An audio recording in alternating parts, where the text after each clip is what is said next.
west. There will be an opportunity there as a pipeline to feed young pilots, to your point earlier, Senator, through to the airline. And that will take some time, but it will be certainly there by the time that, let's say, the next growth cycle of Virgin Blue takes off beyond that period.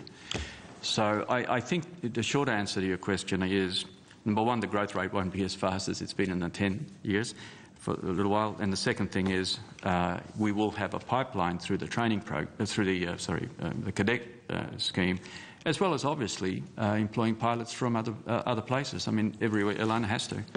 Because you did say in your opening statement, I think you did say, Mr. Bulgetti, but you've got the A330 or a couple of A330s coming too, and I don't know enough about the airline industry, but obviously those A330s have got to come from somewhere that won't be the regional airlines. Would that be? That's right. And they're all coming from our own pilots at Virgin Blue. And Senator, if I could just add, you know, the career aspirations of the regional pilots are to come fly for Virgin Blue or other, you know, mainline carriers.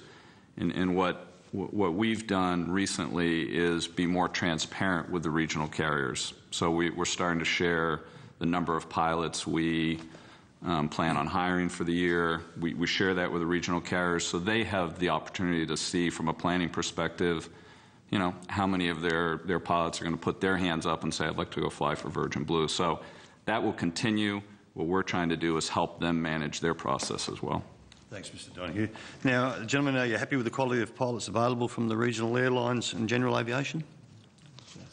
Yes, Senator, we are. We've not had any trouble recruiting applicants that meet our standards, and we're quite comfortable that our selection process is robust and shows a good correlation between recruitment process and success as an operating pilot. Okay, and we did touch on this last time we met, but where do you undertake your training for your pilots now?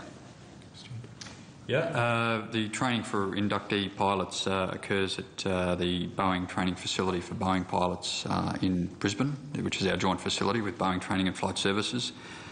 We have the 2 simulators. We also, when we get overflow of pilots, we'll send them to our Melbourne simulator facility for training with Boeing Training and Flight Services. The Embraer pilots are trained by Swiss Aviation Training, which will also set up in the Brisbane facility for us, and conduct our customised or tailored endorsement program. And the A330 pilots at this stage that are going on to the A330 have all been trained in an Airbus facility as part of our agreement. Where's that? The Airbus facility is either in Toulouse, and when they can't handle the numbers in Toulouse, they go to Kuala Lumpur to the CAE Airbus facility in KL to be trained. And we'll conduct the majority of our line training back in Australia on services. So do you intend to have a simulator, so A330 simulator here in Australia? I don't think we've gone that far. No, I think just if I may,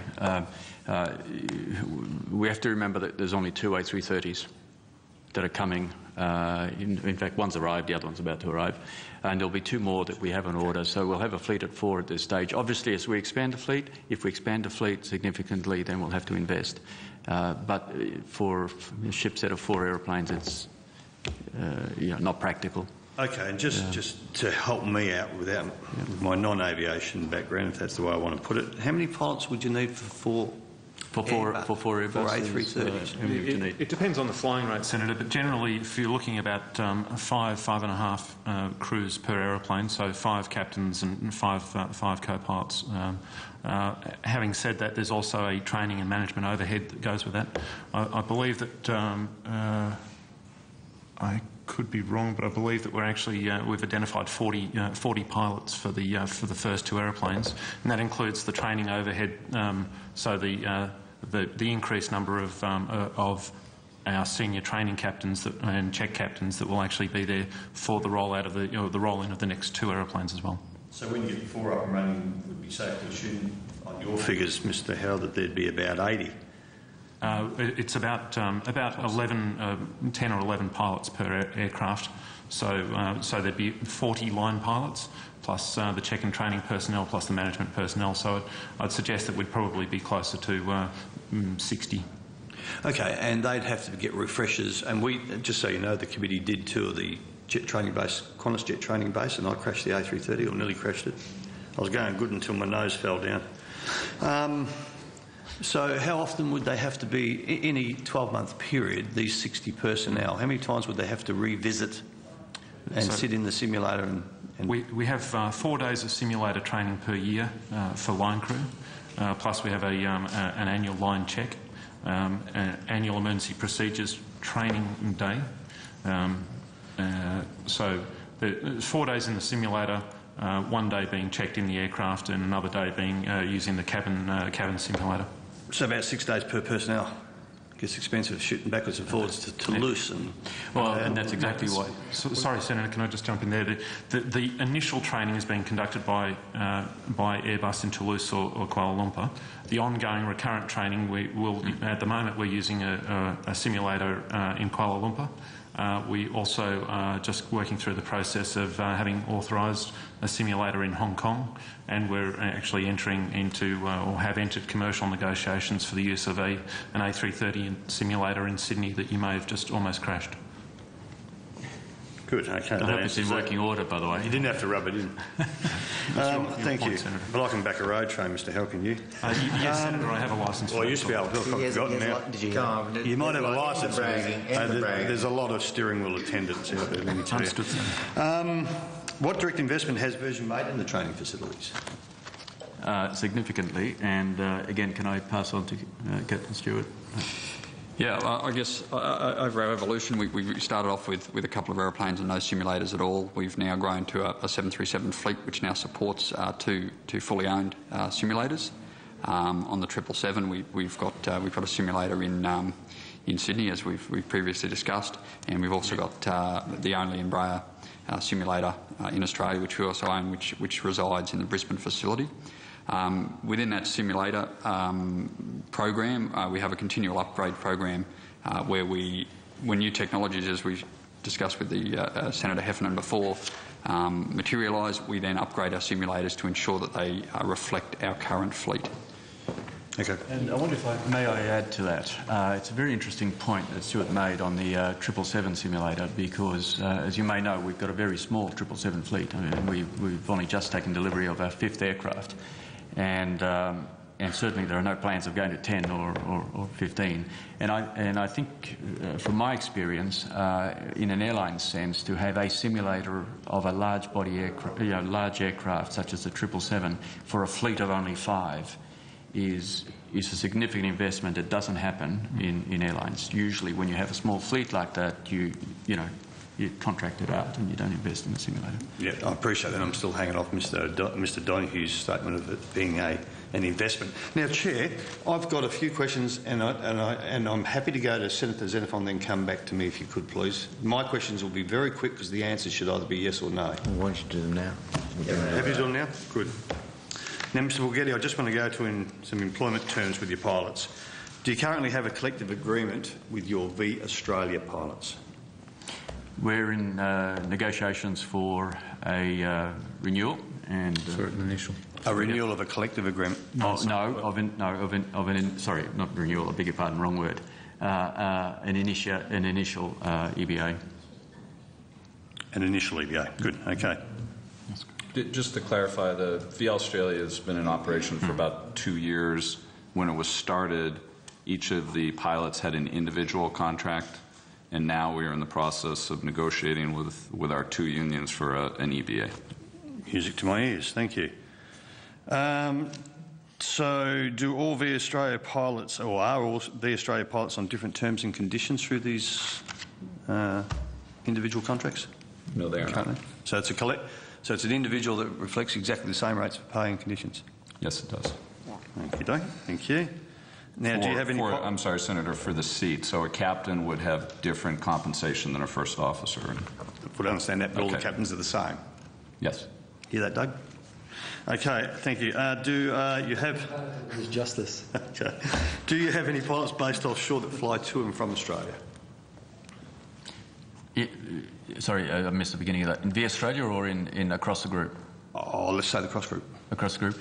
We have a Pacific Blue operation based in New Zealand, and those pilots fly from New Zealand, obviously, to Australia, yes, and some of the Pacific Islands.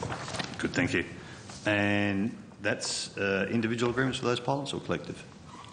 They have a collective bargaining agreement. They have a collective. Is that true, Rick? For Pacific Blue? I'm not aware. Can we all take that on notice? Yeah, please come back to me. Yeah, and just while you're at it, let me know if they're employed by Virgin or by an external company, if you could, please. Yep. If you don't have that. And how do the salaries and conditions of these New Zealand-based pilots compare to your domestic pilots? And you may want to take that on notice unless you have the answer now. We can give you an answer now, but we might give you more specific detail by way of dollars comparisons, if that's okay with you. That would be very much appreciated. And from my line of questioning last time, no doubt, Mr. Borghetti, you saw it, and I was really encouraging if if Virgin pilots are able to speak out with concerns about safety, and you did address that in your opening speech or your opening statement, and I have quite comfort with the way you came back with that. On that, then, I'll flick to Chair, if I may, because of the purposes of time. Consideration of whether Senator Zennermont could ask a few questions. Yes, absolutely. Thank you. Senator Zennermont. Thank you, Chair. Could I just ask in relation to the issue of the number of hours a co-pilot, a first officer, has before they get into the cockpit for an Embraer or a 737 or a 777, what are the minimum statutory requirements and what are the minimum requirements that Virgin sets for that? Mm-hmm. Minimum statutory requirements, Senator, for occupying the first officer duties of a commercial aeroplane would be a commercial pilot's licence, which one could achieve with 150 hours in an aeroplane. In practical terms, that's unlikely that a pilot student would actually achieve a commercial licence at that point. Regardless, for the Virgin Blue and I believe the Australia as well, the first officer standard that we require is 1,000 hours and 500 hours in multi-engine aeroplanes. So again, per our previous discussions, well above the minimum standard. Sure. And just to further that, I don't believe that we've actually recruited anyone into a first officer position with less than 1,500 hours. Okay. So well above any statutory minima. That's correct. In relation to that. And do the hours that you refer to, whether it's 1,500 hours, does that include time spent in a simulator? No. That's actual flying time? That's hours in aeroplanes. The point's been made that you might have 2,000 or 3,000 hours, flying in the bush,